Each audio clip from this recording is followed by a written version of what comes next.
The Georgia Guidestones were attacked in an unthinkable act of cruelty against humanity.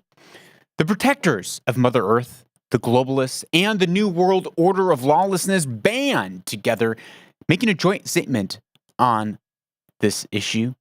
The attack of the monument that sought to slowly commit genocide of 7.5 billion people through war, famine, inflation, viruses, and the granting of licenses only to the brightest and fittest to reproduce and finally produce the perfect Aryan race, utterly condemn the destruction of this satanic obelisk.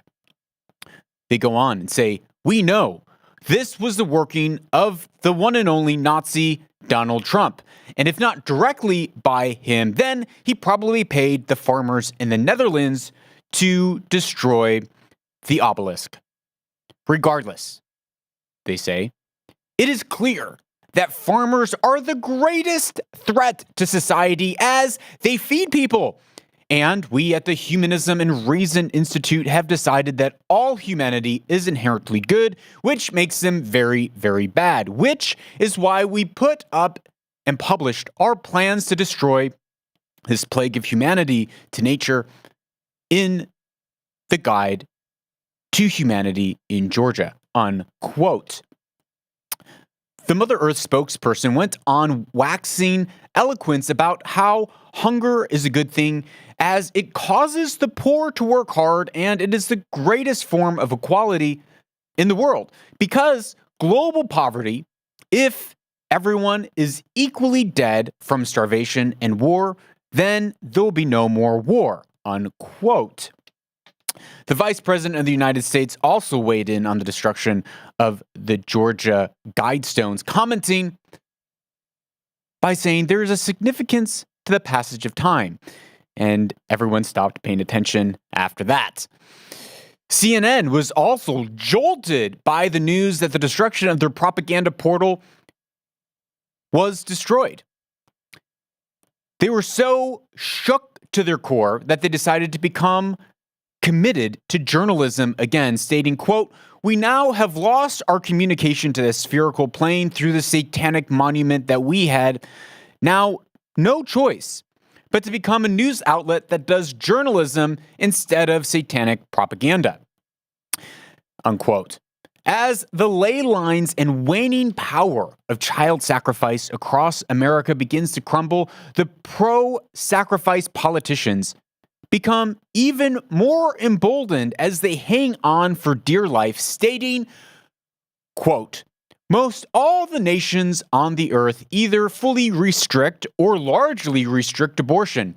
America used to proudly stand among a few nations that stand for the destruction of human rights and the supporting of satanic rights to kill babies in their mother's womb on demand.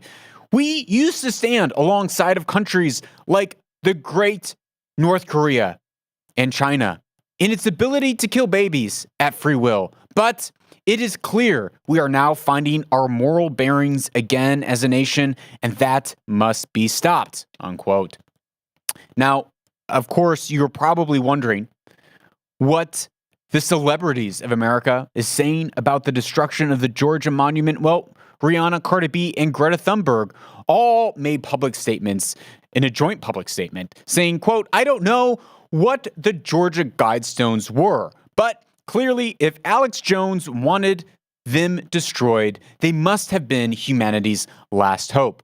A hope being destroyed by the farmers in the Netherlands." When asked about their support for the Indian farmer protest in contrast to the Netherlands farmer protest, they said, quote, "We've been doing a lot of listening, reflecting, and learning. It is clear we must do better. We now see how farmers everywhere are a risk to humanity, and just as they were dragged off to the gulags in the USSR and the farmers were stripped of their land in the CCP, we must do the same for farmers all across the world before the world ends in 12 years. Welcome to the Lucas Skrobot Show. I'm Lucas Skrobot, and this is where we uncover purpose, pursue truth, and own the future. It is episode 290. We are already at July 7th, 2022. Well, apparently the UN thinks that hunger is a good thing. There was a post floating around. It's actually from an article from years back by the UN, where it is written by the author George Kent. And he starts by saying, the title of the article is Benefits of World Hunger. He starts by saying, we sometimes talk about the hunger in the world as if it was a scourge that all of us want to see abolished, viewing it as comparable with the plague or AIDS. But naive views prevent us from coming to grips with which cause and sustain hunger. Hunger has a great positive value for many people. Indeed, it is fundamental to the working of the world's economy. Hungry people are the most productive people, especially where there's a need for manual labor. Well, ironically enough, those who are so good at satire did not catch the satire of this piece. George Kent has a book on how it is in people's best interest to keep people hungry. And so he was actually writing a satirical piece. But apparently those who resurfaced this found it not to be so satirical. And it kind of ties into a lot of the globalist one world government theories, conspiracy theories that are floating out about there, which in fact we are going to talk a lot about in today's episode. But on its face, if you see this floating around the interwebs, this particular article from the UN is not factual. It is a satire. And I love satire. If you couldn't tell, the entire intro from the show is a satire. So God bless George Kent. I love your wit. I love your satire. And it's totally ironic that people actually fell for this. But I think the reason that people actually fell for it is because the UN and other organizations that are committed to their globalist agenda, it seems like something that they would say. They often talk about limiting the world population. They talk about this population collapse. They talk about humanism. They talk about transhumanism and how we need to control the world's population. So many people don't actually feel it's far off.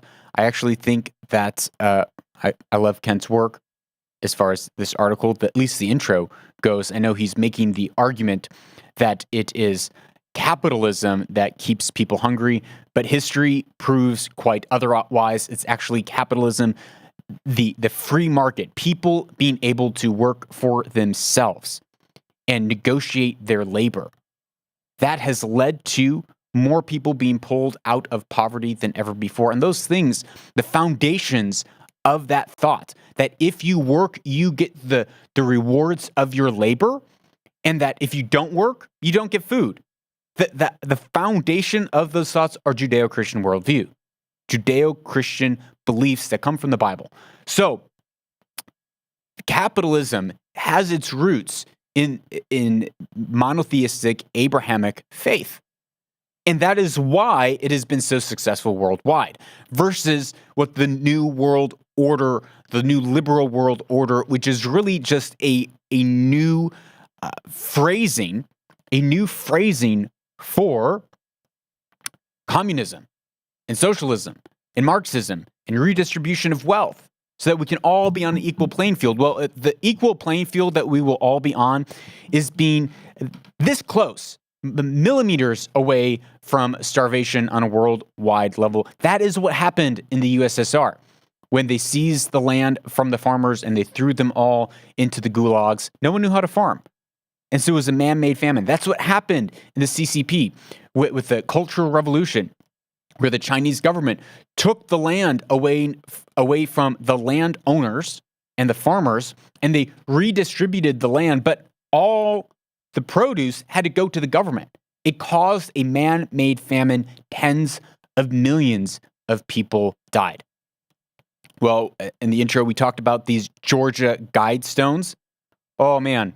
The Georgia Guidestones, what a hot topic. Well, we are going to go live to our on-the-ground correspondent who was just at the Georgia Guidestones just a little bit ago, the one and only Alex Jones. He is guesting on the show today, guest appearance, his cameo, first cameo, but on the show today by Alex Jones. He is going to read off for us exactly what is written right there on the Georgia Guidestones. Maintain humanity under 500 million perpetual balance with nature. Guide reproduction wisely, improving fitness and diversity. Unite humanity with a living new language. Esperanza, the UN global language. Rule, passion, faith, tradition, and all things with tempered reason, meaning they are the gods that give us reason. They decide who the social justice warriors are. They decide what's moral. Protect people and nations with fair laws and just courts through the UN. Let all nations rule internally, resolving external disputes in a world court.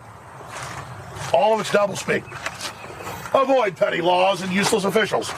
You need a world government that dissolves your local government that you control, and then you can't say a damn thing to the United Nations that runs extermination operations worldwide. Balance personal rights with social duties. You don't really have any rights in Article 30 of the UN Universal Declaration of Human Rights. It says, oh, you have all these previous ones unless we say so, then we can take them away. Well, a right you can take is not a right at all. Prize truth, beauty, love, seeking harmony with the infinite. Be not a cancer on the earth. Leave room for nature. Leave room for nature. And you've got it in 8 major languages of the world. This Georgia Guidestone. This was erected back in the 1980s by globalist New World Order of organizations, billionaires, who built this monument, kind of like a headstone, in Georgia with what Alex Jones just read, printed in 8 different languages on the sides of these massive stones. Well, in the last 24 hours, someone came and bombed the stones, destroyed one of the stones to the point that they had to tear the entire monument down. I think it's a crime to do, but at the same time, I think it's brilliantly ironic. I think it's awesome that I just think it's funny because so many people have talked about destroying the stones, and finally someone did it. We're going to talk a little bit more about our theories of who exactly is responsible for destroying these stones. But we're going to go back to our correspondent live on the ground, Alex Jones, just talking a little bit more about the new one world order and what these stones were all about. A very dark obelisk, a very, very evil temple to the destruction of humanity. And they intend to mesmerize you, brainwash you, or you love your servitude and can't even fight back. But I believe in you. I believe you're going to wake up. I believe you're going to wake other people up now while you still have a chance. But if you won't do it now, if you won't fight now, you're never going to be able to fight. This is the time when it's out in the open. They think you're weak and you're going to give it acquiescence. You cannot do this. Civilization must expand. Humanity is good. We're not dirty. We shouldn't have to wear a mask. We shouldn't have to hear how we're bad for the earth all day. These are people getting you to turn off your life force and to hate yourself so they can rule you. They don't give a damn about the earth. These people are evil, selfish.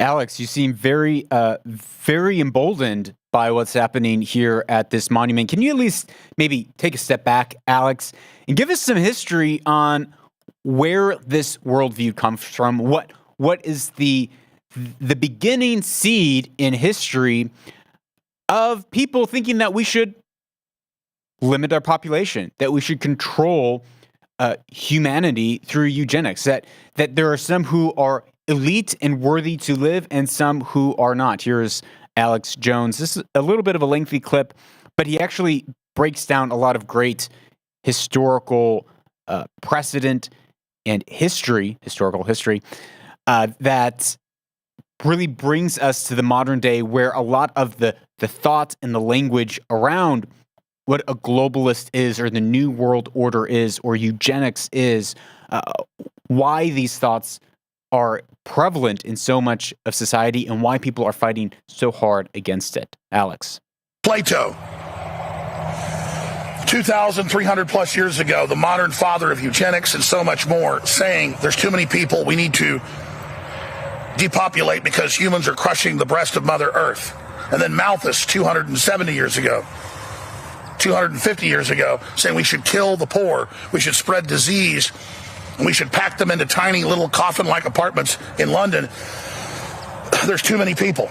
This is the excuse of the elites to rule over the population. And then you had the social Darwinists at the turn of the last century, 1900, and the robber barons. And that was only a shadow. You see, that was all just the beginning. That was all the testing. And we were there showing you the shape of their plans, showing you the books they wrote, the quotes they put out about depopulation. Prince Philip, Prince Charles, all saying we need to cut the world economy off. We need less consumption. And they said 10 years ago in the Rockefeller Foundation, Operation Lockstep, we'll use a global threat of a virus to kill civilization and collapse the third world and collapse the first world. And now we're told it never ends. So all of that was the buildup to where we are, moving from Plato, right here, 2,000 plus years ago, over the ages, all the slavery, all the wars, and all the way up in time. 550 years ago, we finally have the Renaissance and real Christian ideas and egalitarianism to build up humanity, to take care of the poor, to have running water. And that actually created our golden age.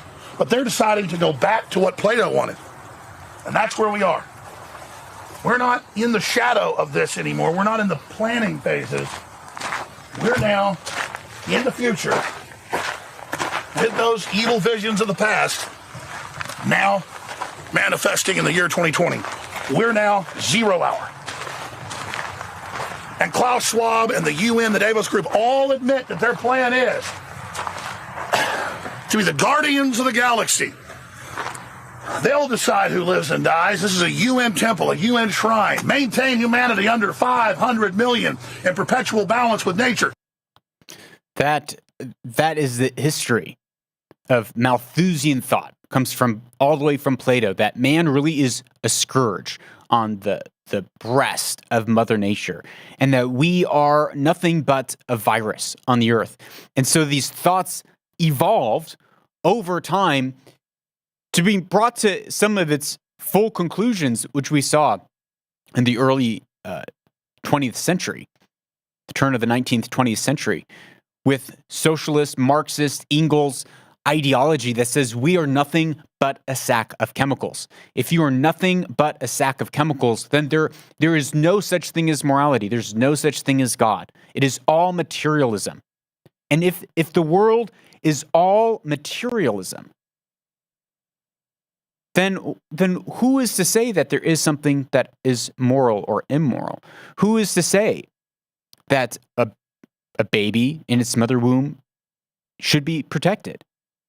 Also, who is to say that a 2-year-old who's not fully developed into a human being ought not to be protected? Who is to say that you or I ought not to be protected because maybe we're not fully developed? This is the worldview. This is the ideology of all those who are pushing this idea of I want to say global warming or climate change. Global warming has changed to climate change. And it is good to take care of our environment. We ought to take care of our environment. We ought to make sure we are good stewards of the things that we have been given, including the earth. The problem is that movement has been hijacked by Malthusian worldview to push forward their agenda to destroy the human race, to control the human race, to create an Aryan race, to create a superhuman. And so they make humans hate themselves. They're making youth hate themselves. and love Mother Nature and think that we are the scourge, that everything that we do in this world, every breath that we take is only producing more destruction. And nothing could be further from the truth. Well, people are outraged, I'm sure, that these beautiful obelisk, demonic, satanic monuments have been destroyed. The guide to humanity is no longer with us. What are we ever to do? Well, there's some theories about who exactly decided to go and destroy this monument in Georgia. The first theory is Alex Jones himself. He's in fact seen hitting one of these stones with his fist. Some theorize that his hit was so powerful that it destroyed the integrity of this granite stone, and 2 to 3 years later, the stone just decided to crumble. But that has been largely dismissed as Alex Jones makes a lot of money talking about these stones. Now he can no longer talk about these stones, so I'm sure it's going to hurt his overall net worth. The other person that people are suspecting is Bill Gates. Bill Gates has a vested interest to destroy these stones because he realized that his plan was published worldwide back in 1980. And so people think maybe he's trying to cover his tracks. You know, he's gained so much traction with buying farmland in America and really pushing to control the masses that now he wants to destroy his plan. But that also has been largely dismissed. Why? Well, because we know that the globalists like to put their not-so-secret agenda far out in the open. So it's not likely that Gates or the globalists, with their eugenic agenda, decided to destroy their own obelisk and monument. So who was it? Was it Trump? Well, we have Cassidy. We have Cassidy going to the Senate saying, "I know who did this. This was Trump." Here is Cassidy testifying how Trump tried to run the presidential limousine into the Georgia monument. The president had very strong, a very angry response to that. Tony described him as being irate. So when the former President Donald Trump, heard about this Georgia monument, here's he being described as being irate. Very strong emotions to hearing what was on this monument. After all, Trump was put into the presidency to drain the swamp. So clearly, Donald Trump, being a Nazi, as they say, clearly it was in his best interest to destroy this monument that really echoed Nazi ideology. So here's the next clip by Cassidy. The president said something to the effect of, "I'm the effing president. Take me up to the Capitol now." And Capitol being code word for the Georgia monument. "Sir, we have to go back to the West Wing." The president reached up towards the front of the vehicle to grab at the steering wheel.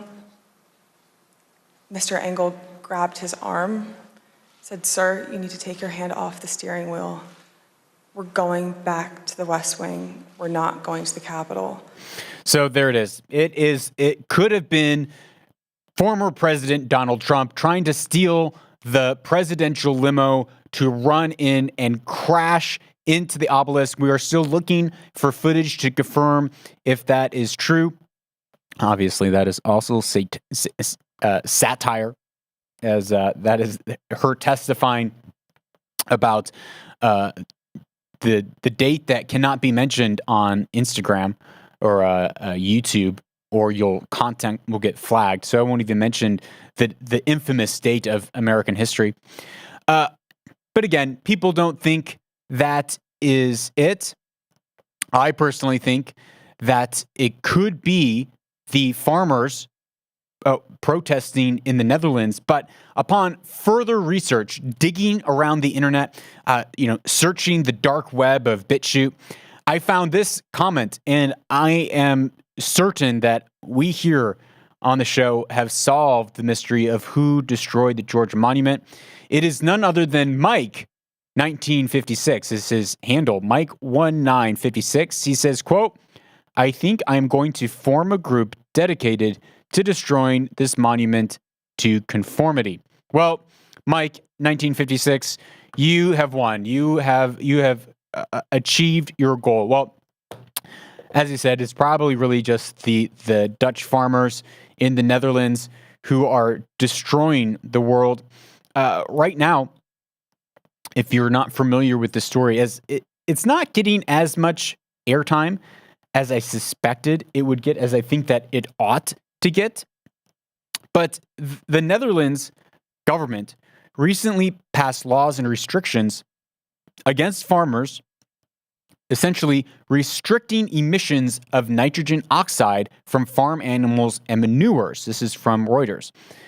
From the use of ammonia in fertilizers, the government says, estimating a 30% reduction in livestock numbers is needed. High-intensity farming of cows, pigs, and other animals has made the Netherlands and Europe's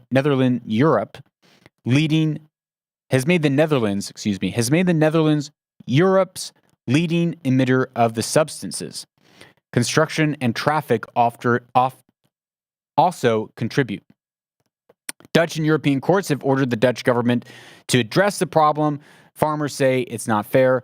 Essentially, what this is doing to farmers is it's going to limit them from using fertilizer and reduce the amount of livestock they're able to have on their farms, which will effectively cause many of these farmers to have to just totally go out of business. And why? Why is the government doing all this? Greenhouse gases. We need to be net zero. So what are we going to do? We are going to kill our food supply, as if we don't already have a food supply issue with inflation and supply chain issues worldwide right now. But no, it's in the best interest of the people of the globe for politicians to decide that farmers, what farmers can and can't do. I mean, of course, there needs to be some limitations. Farmers shouldn't just dump chemicals into the ground. But it is likened to what happened in the USSR. It is likened to what happened in the CCP, where politicians come in with no consequences, direct consequences for the laws that they put in place, to then say, hey, farmers, you can't do this. Well, the farmers are protesting. There's lines and lines of tractors down the highway across the Netherlands. There was this one clip of the police opening fire on a tractor. Here it is. Hey, wapens, jongen, wapens. Hey, wallah, rij weg, jongen, rij weg. You hear the gunshots? Get it on film? Yeah. And they're stoked they got it on film. The police shot at a tractor going around a roundabout.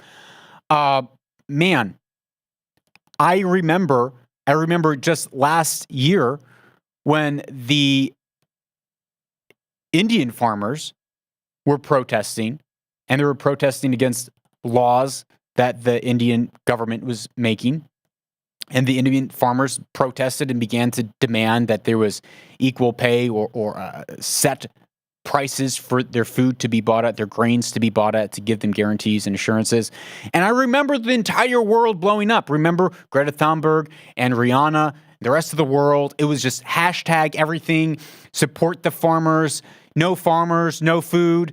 But now it's all silent. Why? Because the farmers are protesting against global warming regulations. And it's better if we just kill off all of society. It's better that humanity starve than we produce greenhouse gases. It is, man, the movement of taking care of the environment has been hijacked by communist, socialist, Marxist activists that are actively seeking to destroy global economy, actively seeking to cause revolts worldwide so that people rely on the government and the government can redistribute everything to people.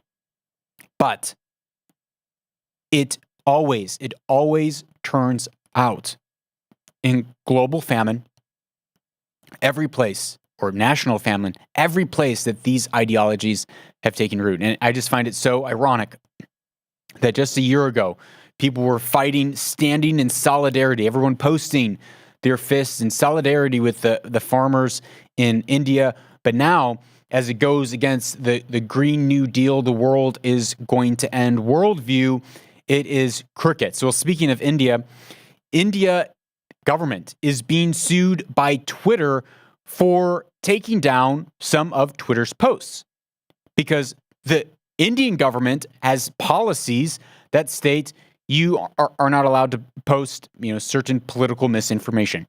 There's people on both sides who say, well, the government of India ought to be able to limit what is posted on social media for the sake of the safety of the nation or misinformation.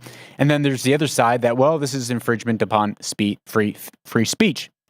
Where we fall more on the belief that people should have the freedom to speak. But what is deeply, deeply ironic about this entire situation is that it's just completely hypocritical on Twitter's part.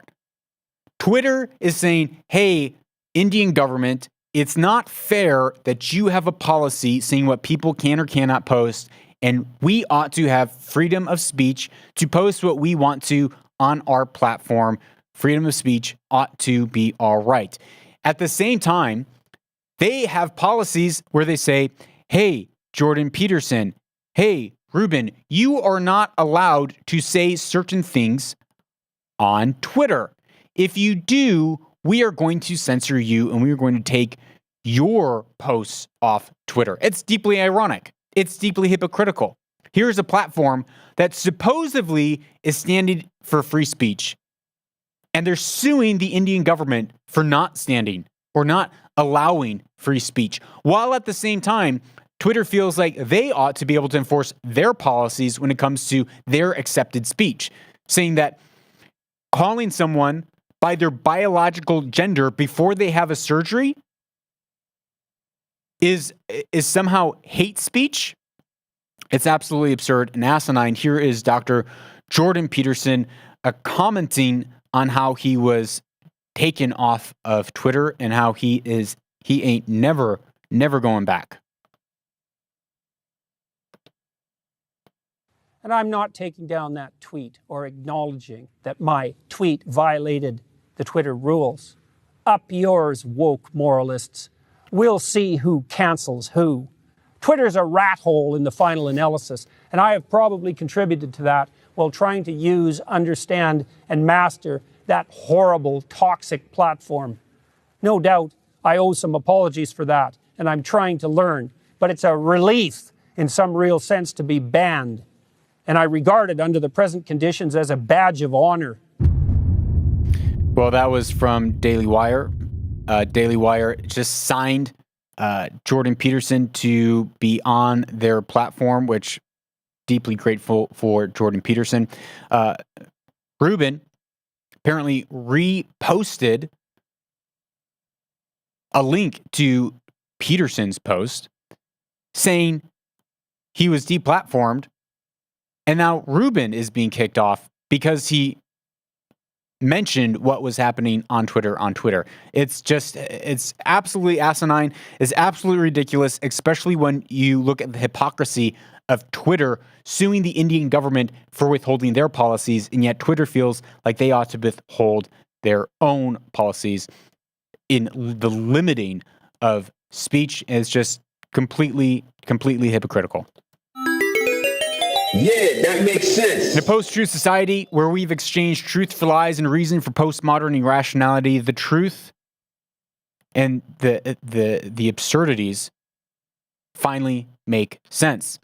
Well, Kamala Harris did the unthinkable, and she decided to weigh in on abortion and slavery. When I made the comparison of abortion and slavery, I received comments from people saying, yeah, please don't compare the two. They're not comparable. Don't compare the two. Well, here's Kamala Harris comparing the two. What essentially has happened is the statement has been made that the government has a right to come in your home and tell you as a woman and as a family what you should do with your body. And it's just to correct, Madam Vice President, the government is saying not what you can do with your body, it's what you can't do with someone else's body. You can't murder and you can't kill someone else's body. But continue, Madam Vice President. Oh my gosh. And the point has to be this. We have to recognize we're a nation that was founded on certain principles that are grounded in the concept of freedom and liberty. Yes, Madam Vice President, you do have in the Constitution, freedom and liberty, which means that the person being killed ought to have freedom and liberty to life. There is no constitutional right to kill your offspring, Madam Vice President. We also know that we've had a history in this country of government trying to claim ownership over human bodies. Exactly. And this is where we agree.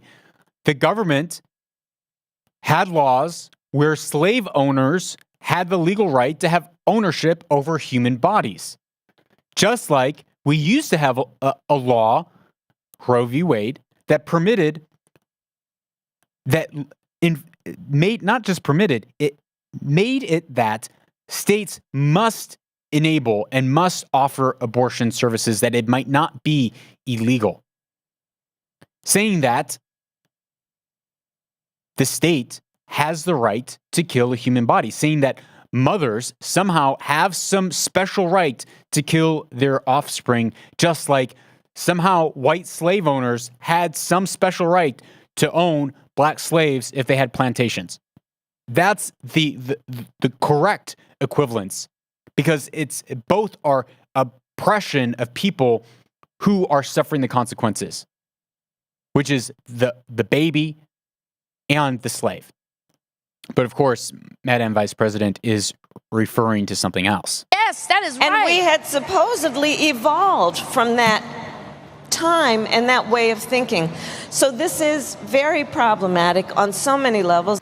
It is very problematic what the Vice President here obviously is saying. She's saying that now women are being enslaved, that the government is telling women what they can and can't do with their bodies. But that's not the case.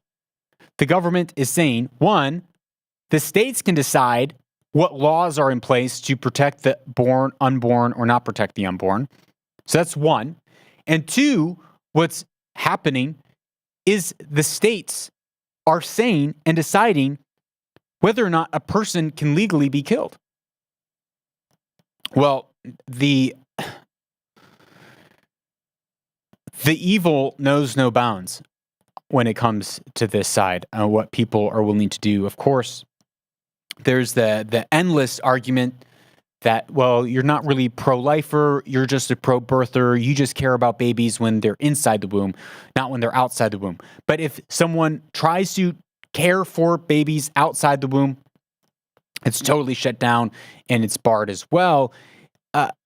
There is organizations within America called crisis pregnancy centers. These are centers that help women who find themselves in unexpected pregnancies needing help.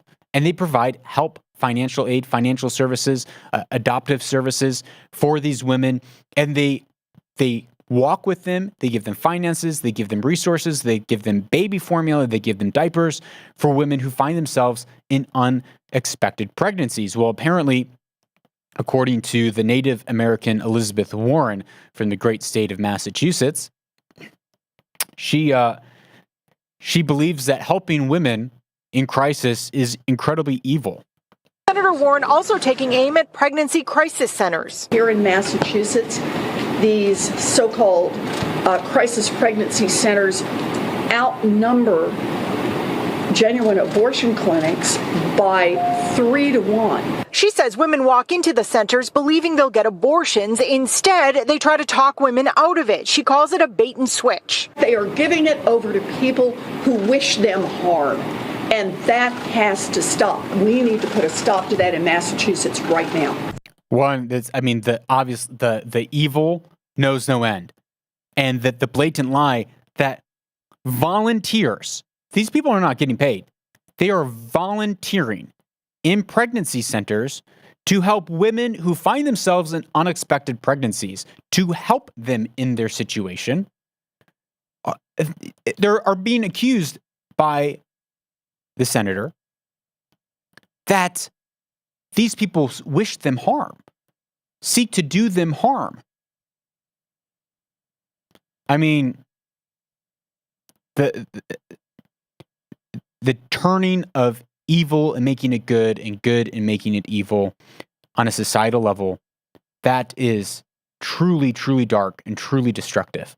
It is one thing for people to break righteous and good laws in a country and do evil things, and it's another thing for a nation to embrace wickedness and call it good. Well, there was a thread that was going on about this, originally posted by Ian Haworth, and he writes this: with the pro-abortion advocates painting the United States as barbaric for limiting abortions, let's take a look at when other countries banned abortions for economic, social, or on-demand reasons. So, Argentina, after 14 weeks, can't have an abortion. Austria, after 12 weeks, can't have an abortion. Brazil banned. Croatia, 10 weeks. Cyprus, 12 weeks. Czech Republic, 12. Denmark, 12. Estonia, 12. Finland, 12. On-demand is banned. It only could be for economic or social reasons. France is 14 weeks. Germany, 12 weeks. Greece, 12 weeks. Ireland, 12. Italy, 90 days, 13 weeks. Latvia, 12. Lithuania, 12. Norway, 12. Poland banned. Portugal, 10. Russia, 12. It is, to bring some context, in America, what brought this Dobbs case to the Supreme Court, which essentially overthrew Roe v. Wade, was a lawsuit in Texas where they wanted to be able to have abortions after 15 weeks.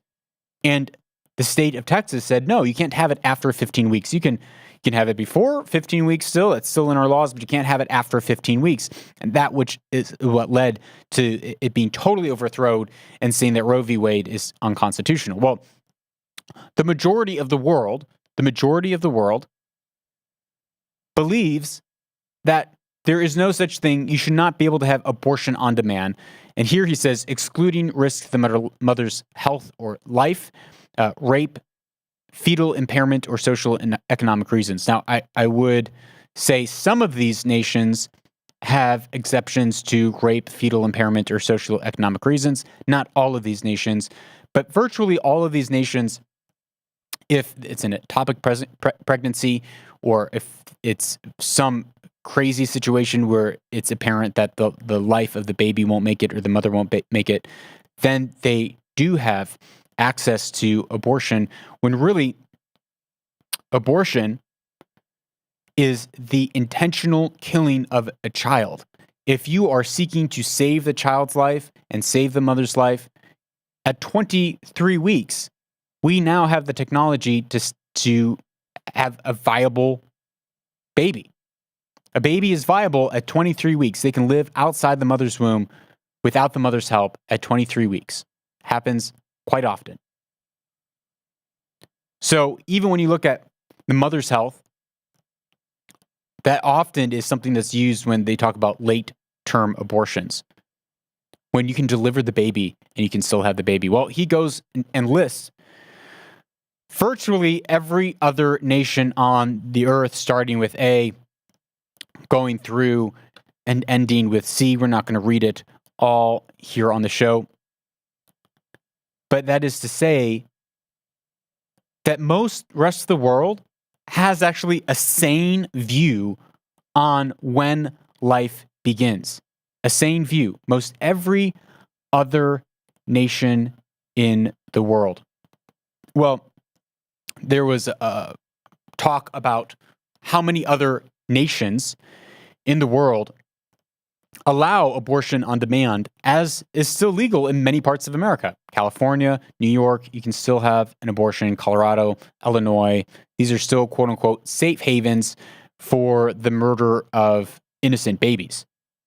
Well, there is approximately 7 other nations, 7 other countries that virtually have no bans on abortion. That would be Vietnam, North Korea, China, Canada, Australia.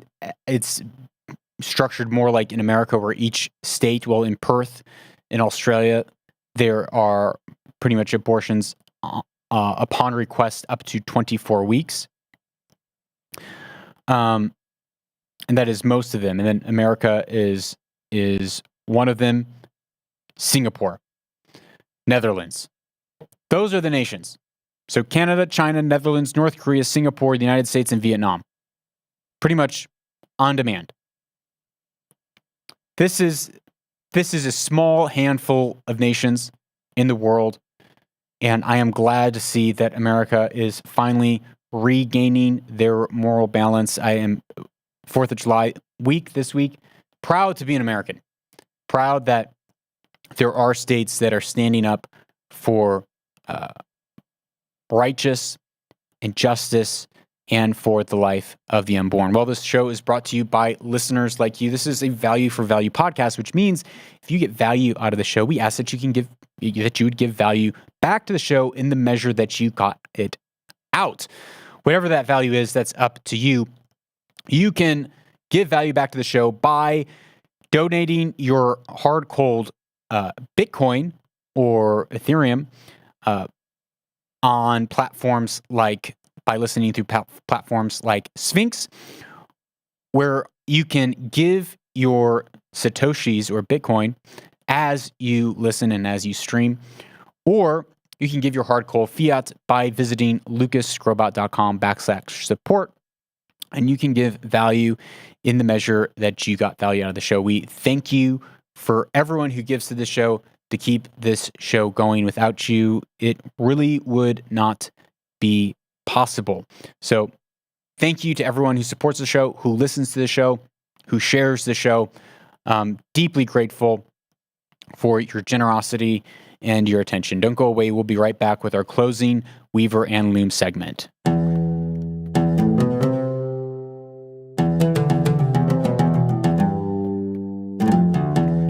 Welcome back to Weaver and Loom, a part of the show where we take ancient wisdom and we weave it in with our everyday lives so that we can own our future and weave our destiny.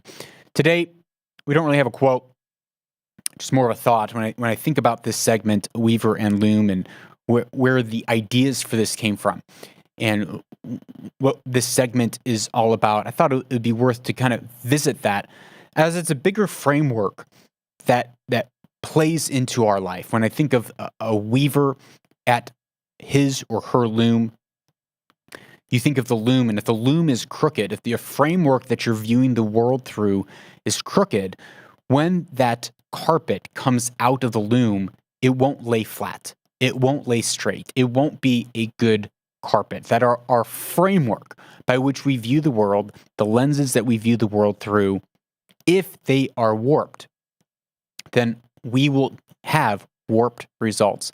Another thing that I love about the image of a carpet is that each knot is like an individual. Each knot is like a generation, and that we are individuals. We have choices that we get to make for our life. But we are also part of a bigger narrative. We're also part of a bigger story. We're also part of a bigger carpet, the carpet of our lineage and our generation from generation to generation, and part of society as a whole. That we are individuals, but as individuals, we also exist within communities. So how does our one little breath and vapor of life, how does that affect other people around us? And then, as I was just reflecting on this thought and idea of having a right framework, and then being connected to lineage, and then what is the one knot that we're going to bring to the line of history, to the tapestry of history? That knot is the actions that you and I take in our life, the things that you and I believe, and the things that we act on. Not just believe in theory, but believe in action. That if we believe something, if we truly believe something, we act according to what we believe. Otherwise, it's just ethereal knowledge. It's not something that's worked through our life in a manifest way.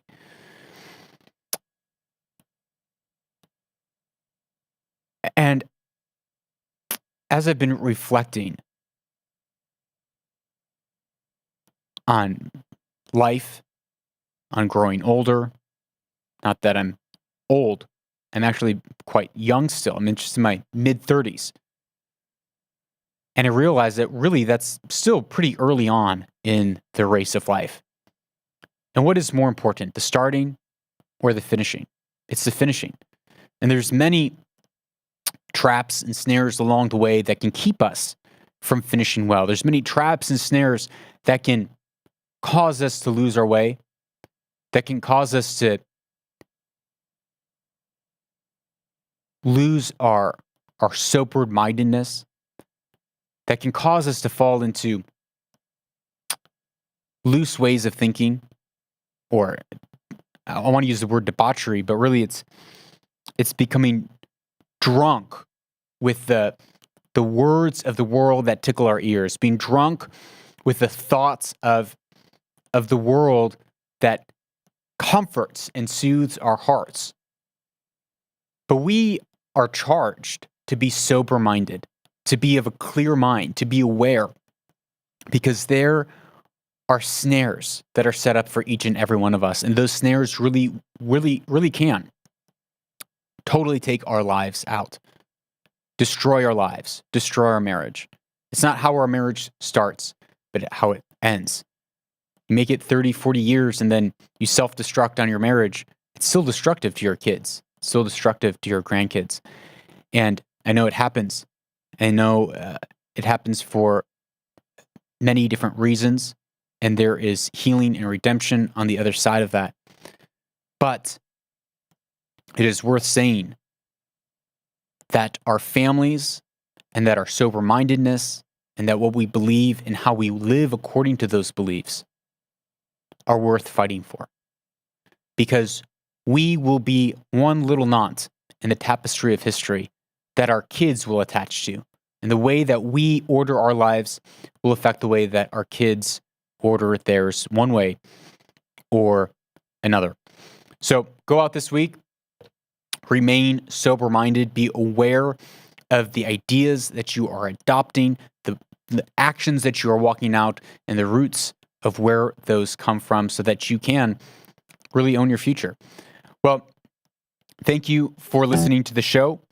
If you have any questions for me, you can WhatsApp me at +1 202 922 0220, or you can message me on the Instagrams. If you want to get more out of this show, share it with a friend. By giving, you will actually get more back and probably have some fun conversations. That's all. I will see you next week on the show. Go out and own your future.